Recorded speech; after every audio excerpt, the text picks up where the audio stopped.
Hey guys, thanks for clicking in again. This is our series that we're doing on separation and pitchers. What can be done in the conditioning for the fall. Here in Tomball, Texas, at Premier Baseball with DST, I'm surrounded by Kevins. Which Kevin's going to go first? Help me out, guys. Well, I'm gonna take him through the exercise. Awesome. Let's get her done. So one of the, like we talked about earlier, one of the first things that we do is assess each athlete. One of the common things that usually a pitcher will come in with is losing T-spine rotation, specifically to their throwing arm side.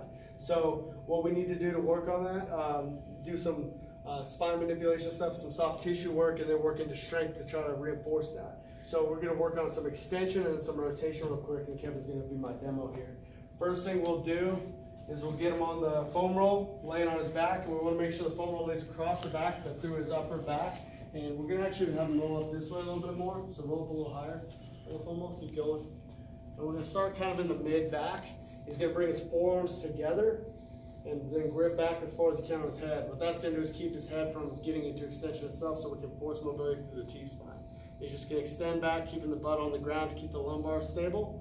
And then he's going to crunch back forward using his core. And we're just going to run through that a couple times, try to groove that pattern. And then we're just going to move that foam roll around the T-spine a few times.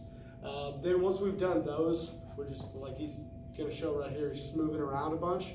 But once we've done those, then we'll go into our sideline T rotations. So Kev will set up with that. And set up there. And this is done prior to workout, correct? Correct. So this would be part of the athlete's specific warm-up that we call our re-education exercises. Come right here, guys. You get a better look on this side. So from here, what we want to do is make sure But the front side looks like the athlete's laying on his hips or on his side with his hips stacked. This bottom leg, the hip's going to stay in extension. This top leg, we're going to be in flexion about 90 degrees. We want to make sure the knee is pushing down into the foam roll. The bottom hand, the hands are stacked, the bottom hand is pushing to the ground, top hand stacked on top. He's going to rotate up and over just with the upper body, keeping pressure through the foam roll right here. So he's going to go ahead and rotate.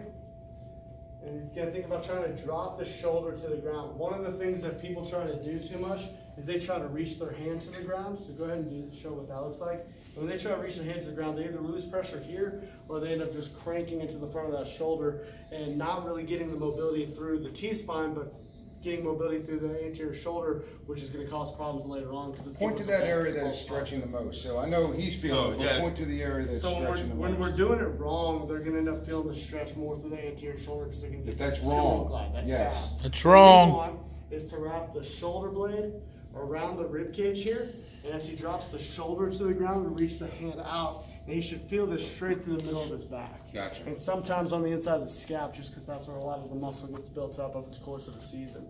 But we'll do that, and we'll probably do a couple sets of 8 or 10 reps on each side. Nice. And we'll even work at different angles at different times, but that's pretty much the basic thing from there. But once we've developed that mobility, then we need to develop strength, and that's what we're talking And a about. foam roller, they can buy these anywhere, right? I mean, Anywhere. nothing super expensive. Correct. And if we don't have a foam roller, something that Dennis has been doing with a lot of the athletes, Dennis is another trainer here, is to wrap this foot underneath, and that'll really lock that knee to the ground because it's forcing him into that rotation of the hip. And so then... How much is he feeling in here, the hip to shoulder? Is he getting So it anything in depends. there? He probably won't feel a ton through his low back, but with the knee adducted across and in rotation like this, he might also get a good stretch through like the posterior capsule of the hip too. So that could also be a good benefit there, and the glute as well. Gotcha. Good. So yeah, so then we'll talk about strength in the next one. Hey, good job. Hey, tune in to the next one. We're going to go with the Kevins, and we may be bringing in a couple more folks, but thanks for clicking in.